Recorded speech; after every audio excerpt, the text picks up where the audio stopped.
Aduh, rapiin dulu Kak. Ntar ngeliat bapak datang. Kita mau ngapain nih? Ya, kita kali ini mau bahas yang baru happening nih.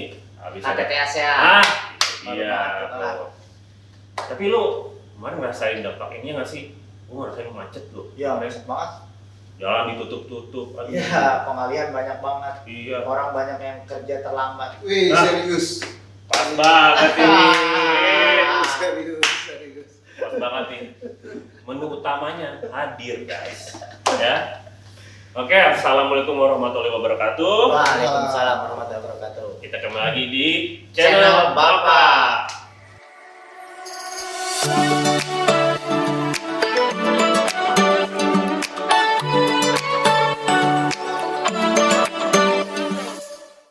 Gimana Pak? Gimana, Pak? Sehat, Pak? Alhamdulillah, sehat semua ya. Alhamdulillah. Kakak sehat ya. Sehat Pak. Gimana kemarin nih?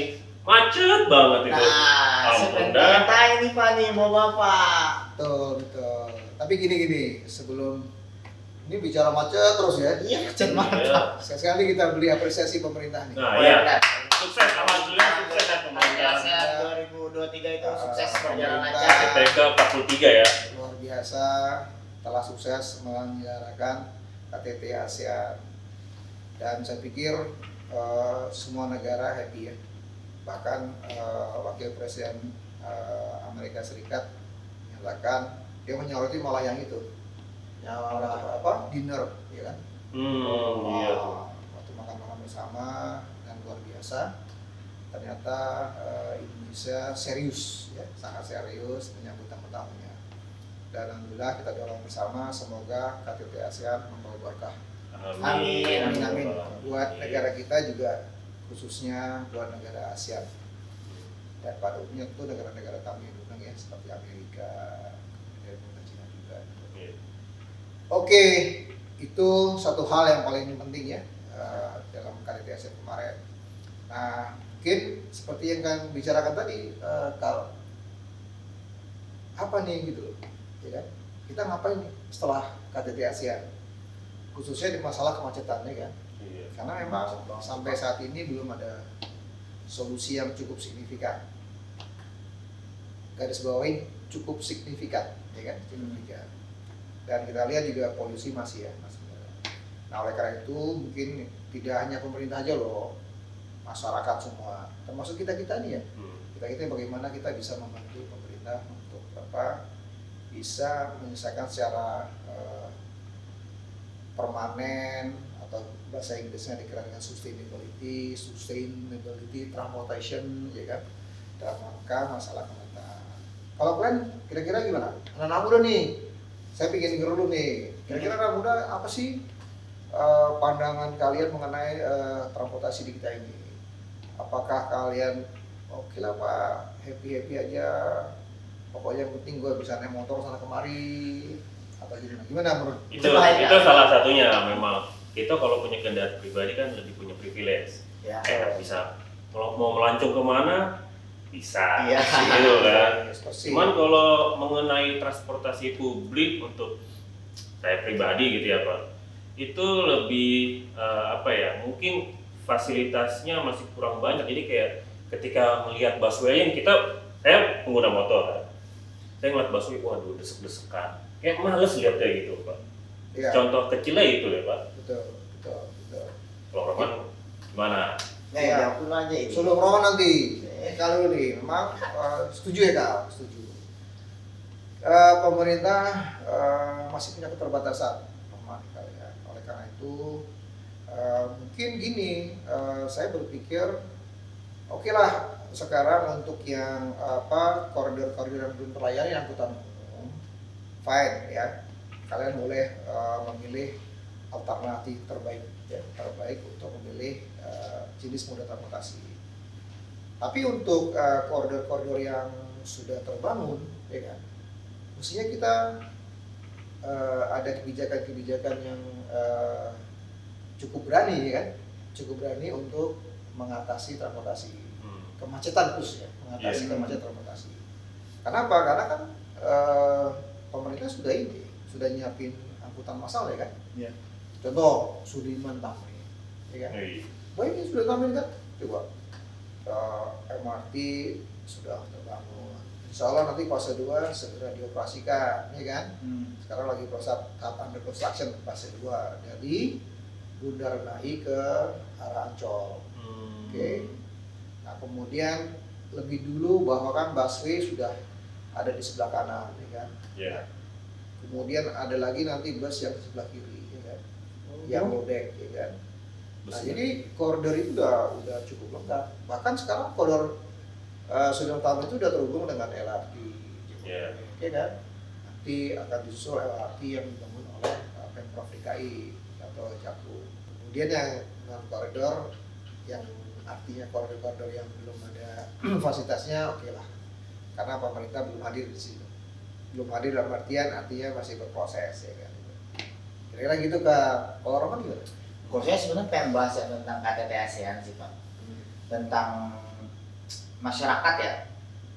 Yang saya perhatiin itu kemarin banyak banget yang komplain gitu Pak atas pengalihan jalan gitu, terus jadi mereka ini masuk kerja itu terhambat gitu Pak.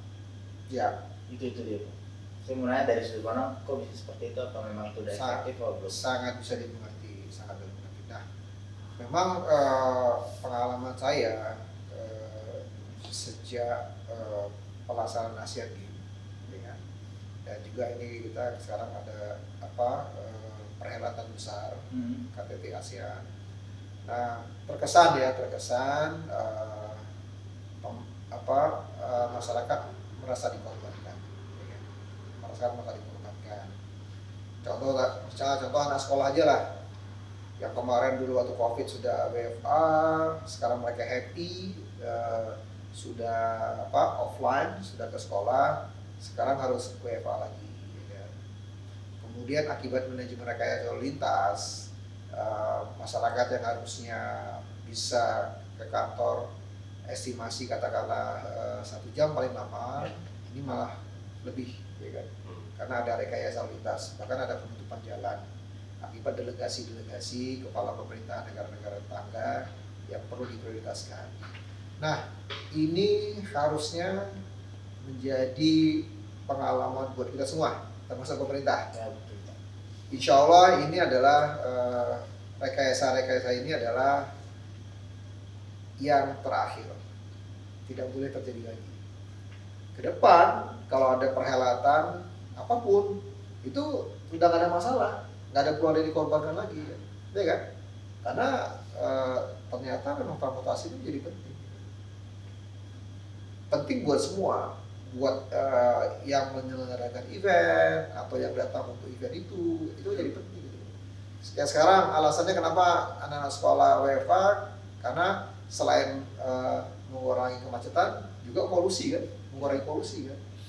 Nah kalau kita membenahi ini ke depan, saya pikir ada perhelatan apapun kita udah gak ada masalah, karena transportasinya udah terbangun dengan baik, nggak ada masalah. Jadi kita bisa memperkecil ya, meminimalisir, ya kan?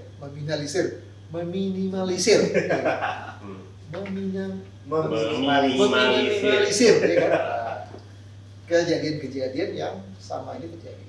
Nah, oleh karena itu memang saya pikir sudah saatnya lah ya pemerintah mulai memikirkan dari sekarang, ya kan? Apa nih jangka menengah, ya kan? Ya. Setahun 2 tahunnya apa gitu, supaya tidak terjadi lagi kan? Gimana Bro Glenn? Tapi kalau berarti rasa ada kebijakan tersendiri lagi nggak sih Pak ketika ada perhelatan selain penutupan jalan tuh, apalagi sih kira-kira solusi yang tidak membebankan masyarakat Ya. gitu loh? Jadi masyarakat tuh nggak merasa. Karena bisa dikatakan perhelatan KTT ASEAN kemarin itu untuk segi kemacetan lalu lintas itu sendiri kita ngerasain belum puas lah untuk apa bahasanya seperti kayak cara untuk yang tadi meminimalisir itulah dari kemacetan dan lain-lain. Kita ngerasa masih belum puas malah. Iya, betul. Iya, saya tadi jadi berpikir Pak Anda ya. Saya berpikir, jadi memang sebenarnya gini, coba ya kita diskusi ya. umumnya contoh ini case aja ya, case di Jakarta aja ya, di Jakarta lah, Jakarta ya. Kita jadikan role model, role model. Event-event itu kan umumnya kan dilaksanakan di sekitar Sudirman Tamrin, benar kan? Iya. Ya kan?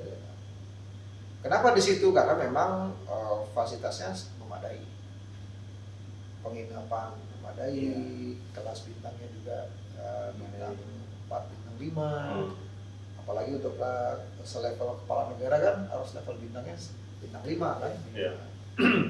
Nah, kemudian juga fasilitas gedung untuk pertemuan segala macam kan sekitar itu. Nah, saya pernah bermimpi waktu itu kalau nggak salah sama tuh tahun 2045. Nah sekarang ini pas nih tahun 2045 ini kan menjadi tahun emas nih, tahun emas Indonesia. Iya. Yang digadang-gadangkan jadi negara maju lah ya. Iya, jadi 2025, 24 ya sampai 2045 ini proses mengarah ke Indonesia emas. Nah, saya waktu itu pernah bermimpi, udahlah Sudirman Tamrin itu sudah nggak ada lagi kendaraan pribadi mas. Udah nggak ada lagi. Karena udah lengkap itu sarana angkutan umumnya luar biasa. Ya. Dari MRT, LRT, perhubungan, udah ada busway dulu kan, jauh dengan busway. Jadi kayak zona eksklusif gitu Pak. Ya udah, di situ hanya ada coba pedestriannya aja kan luar biasa kan. Ya. Wah, lebar sekali. Pemerintah Pemprov DKI itu luar biasa, kita acungan jempol bahwa dia memberi prioritas pejalan kaki daripada kendaraan pribadi kan. Dia bikin lebar, dia korbankan itu jalan sebagai satu jalur untuk itu artinya apa? Udah berpihak kepada orang pejalan kaki yang mungkin menggunakan angkutan. Nah itu harusnya udah pergi seperti itu. Nah kalau di sekitar Sudirman Tamrin hanya ada angkutan umum, kalau ada event-event perhelatan nasional, udah susah kita, nggak perlu rekayasa sekali lagi ya. Amat sih benar. Iya kan, mereka tinggal di situ, kan. Gedung pertemuannya juga di situ, mau gala dinner apapun juga di situ kan. Ini udah ribet Pak. Udah nggak susah kita kan. Nah saya berpikir seperti itu. Gimana kalau berpikir seperti itu? Udah, itu hanya angkutan umum aja, hanya pejalan kaki, yang mau naik MRT, yang mau naik busway silakan. Jadi zona wilayah eksklusif lah ya. Iya kan. Dulu kita pernah menerapkan di Tamrin bebas kendaraan roda 2. Ya seolah kan ada kesan diskriminatif. Kenapa kok roda 2 dilarang? Dilarang. Tapi roda 4 boleh. Roda 4 boleh ya kan. Oke sekarang fair, ini nggak ada pilih kasih. Ya, semuanya harus menggunakan. Nah, bagaimana kita lesson berpikir nih? Nah, saya juga lagi berpikir nih, gimana ya cara merubah pola perjalanan orang ini. Jadi orang bergerak dengan menggunakan angkutan umum menjadi sesuatu gitu. Sesuatu dalam hal artinya bahwa dia lebih mementingkan masalah ketepatan waktu, ya kan? Dia lebih penting mementingkan bahwa tidak ada polusi nih, kita bergerak tidak ada polusi. Dia lebih memikirkan bahwa hidup ini bukan sehat buat kita sendiri, tapi juga buat orang lain. Itu juga menjadi penting. Nah, saya pikir kita mulai memikirkan dari sekarang. Jadi sudah benar. Coba lihat itu halte busnya,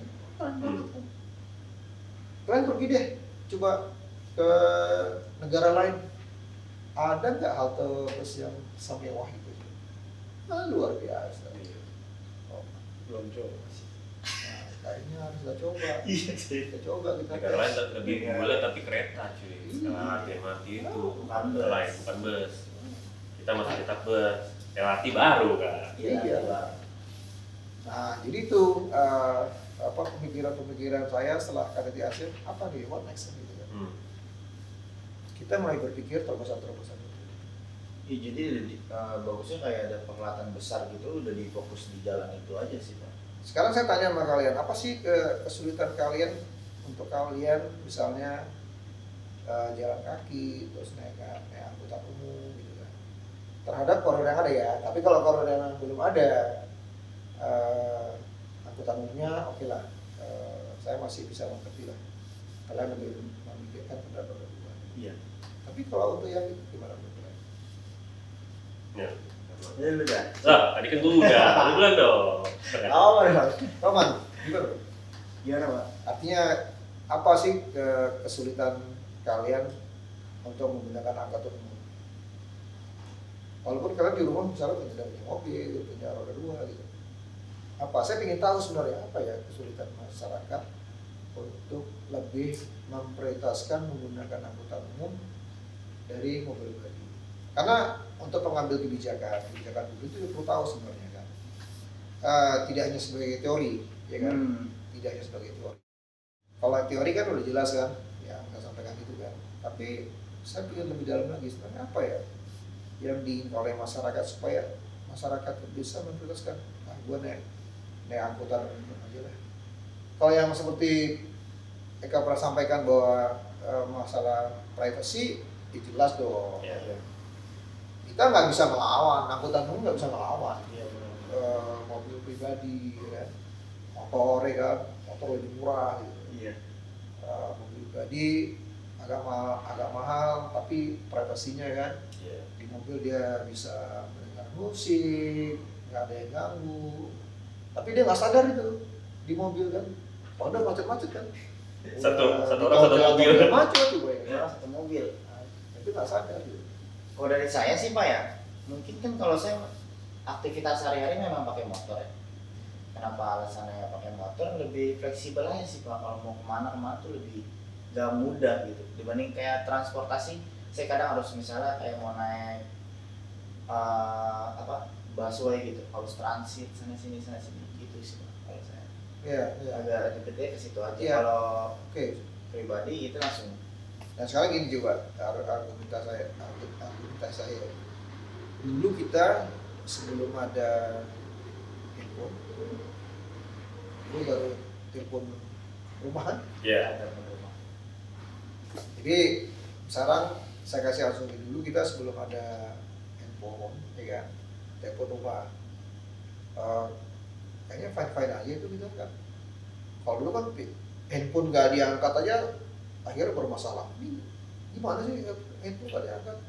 Dulu waktu zaman nggak ada handphone nggak ada masalah. Tunggu janjian di mana telepon umumnya kan. Kemudian kita ada delay waktu, nggak bisa langsung ketemu, nggak bisa langsung bicara kan gitu. Sampai nanti telepon tuh diangkat. Nah, kan kita waktu itu apal tuh semua, benar kan? Bener. Tapi Nomor untuk telepon rumah temen, orang tua, siapa? orang ada buku Orang ada kuningnya, buku, ada Pak bukunya. buku kuningnya Yellow Pages dulu. Iya, itu ada ya bos. Tapi di luar itu kita hafal kan. Sekarang kita mana mau ngapal aja. Karena sekarang udah ada teknologi yang lebih baik. Nah itu kan, nah, artinya apa? Artinya kan orang berubah ya dengan teknologi yang ada. Artinya dulu nggak ada itu juga nggak ada masalah kan. Nah sekarang kembali asumsi ke angkutan umum. Nah tadi Roman kan supaya fleksibel. Ya memang sekarang masih berkorban. Misalnya dari sekarang kita udah tahu kan, oh hari Senin saya akan kesini, ya kan. Nah sekarang teknologi canggih sudah tahu dari HP, ya kan. Dari sini ke sini naik bus, kemudian dari bus habis itu pindah ke LRT, udah tahu menit-menitnya.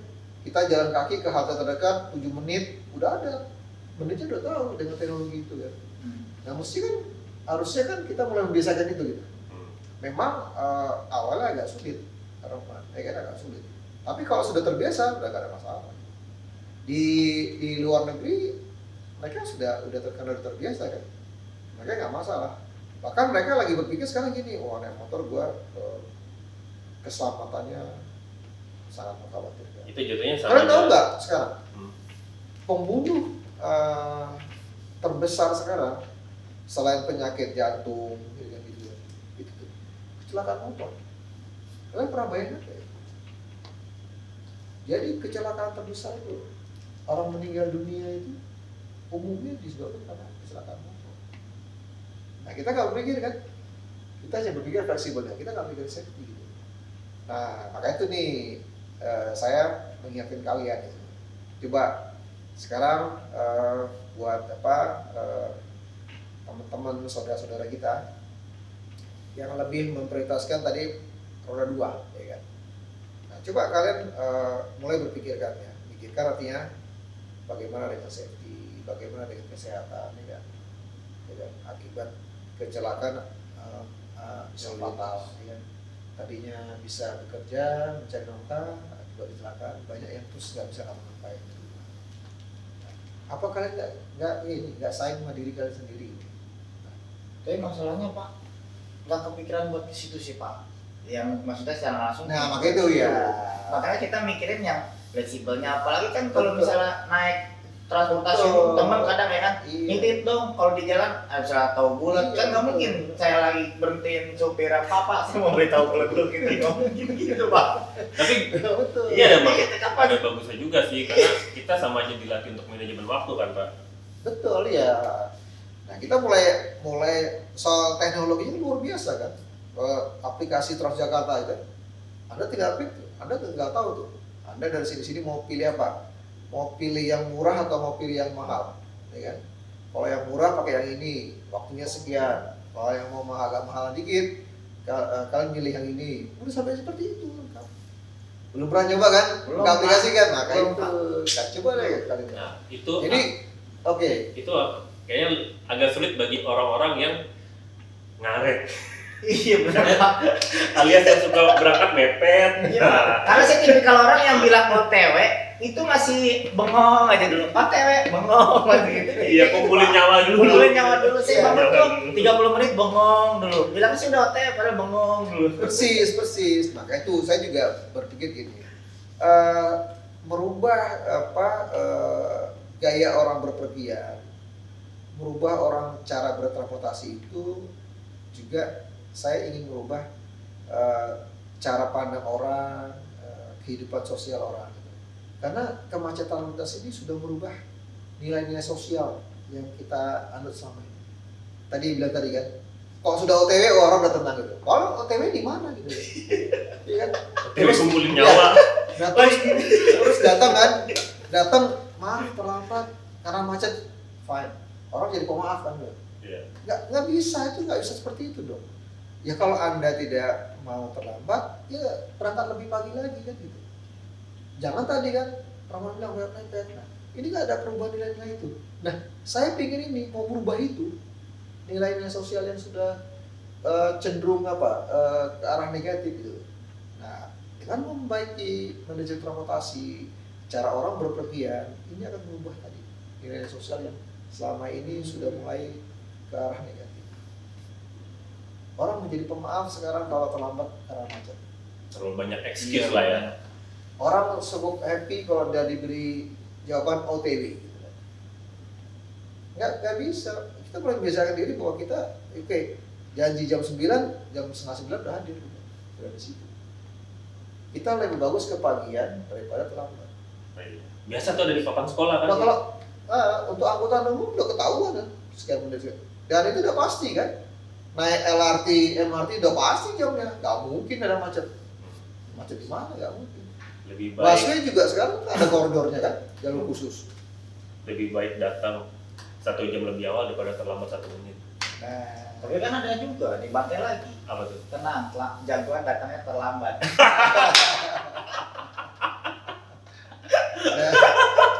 Bener banget sih. ya.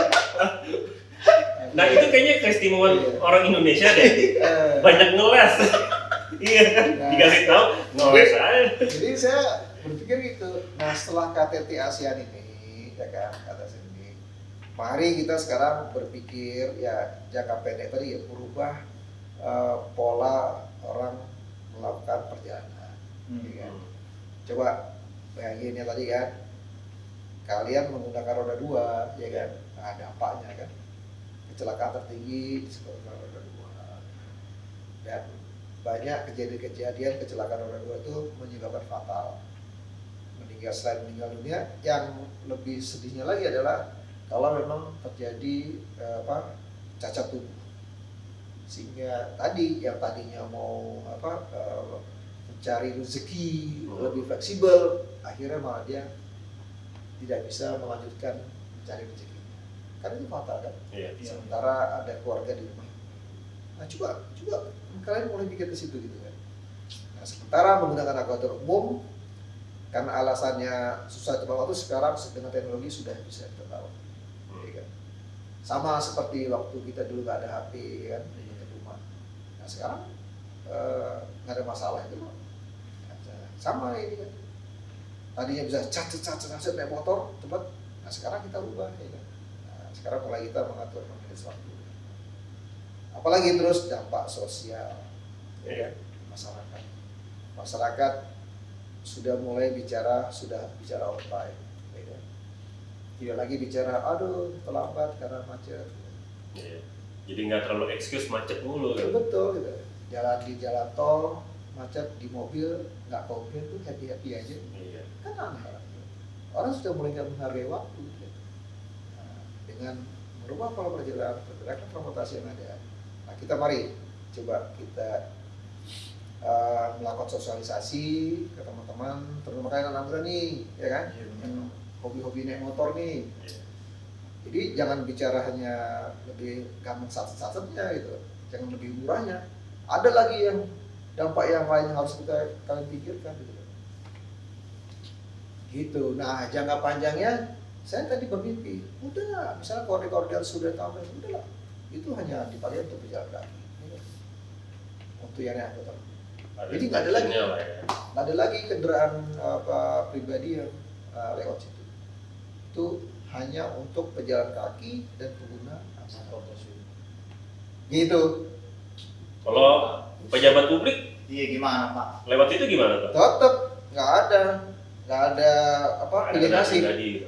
Semua diperlakukan sama. Wah, itu. Nah, Itu yang kita tunggu. Justru itu yang bikin kita jadi makin ke-trigger gitu loh. Iya, maksudnya pemerintah aja melakukan seperti itu. Nah kita masyarakat, wah iya, bayarnya Jadi respect kan, jadi Iya. akhirnya kita mau ngelakuin juga. Event-event internasional ada peralatan besar sudah dilakukan di situ kan. Nah, kita sudah tampil kan sudah. Jadi nggak ada pengalihan jalan ataupun Iya. apa. Dia udah Acara. mendapat di situ, di area situ udah enak Pak. Hotel udah penginapan udah bagus di sana kan. Jalan juga udah bagus. Apa yang ingin lagi? Jadi nggak ada lagi yang ditutup-tutup jalanan-jalanan ruas-ruas jalan lain. Jadi fokus di situ berarti peralatan jadi Iya. jadi masyarakat juga nggak merasa dikorbankan. Alhamdulillah banget sih. Ini kita jadi tercerahkan ya. Iya sih. Pembahasan mengenai ya seringnya ada penutupan jalan. Lebih open-minded lah mengenai gimana kita harus bersikap. Dan kita mikirin dampaknya itu apa sih? Kita biasanya kan cuma ya lah. Waktu, area, Tapi untuk kedepannya jauh. tetap kalau naik motor gue masih tetap pengen Iya lah. buat titip cilok atau lebih mudah. Tapi itu Ya nggak baik apa-apa, lagi. nggak langsung berubah, bertahap lah, Bertahap. seling kan. Supaya nanti bisa merasakan bagaimana nikmatnya naik kendaraan umum, ya kan. Bagaimana apa naik roda 2 kendaraan bermotor. Tak kenal sama kata saya. Iya. Iya. Sekalinya sayang pergi. Iya. Pahit. Aduh. Gitu Aduh, ya. terima kasih Bang Terima Bang. kasih, Bang. Ini ilmu sekali buat saya. banget parah ini mah. Daging juga. Daging ini kalau kata orang Anak muda juga kan daging ya. nih, pembicaraannya daging ini. Baik, makasih. Ya, terima kasih Terima banyak kasih, Bang. Bang Bang. Terima kasih banyak. Terima kasih. Sampai bertemu di konten-konten selanjutnya. Ya, betul. Untuk pembahasan-pembahasan lainnya. Makanya jangan lupa ikutin terus channel Bapak dan jangan lupa share, komen dan yang paling penting jangan lupa subscribe. Karena subscribe itu sangat penting buat kalian mengikuti konten-konten Bapak. Oke, terima kasih semuanya. Terima kasih Terima kasih semua. Semua.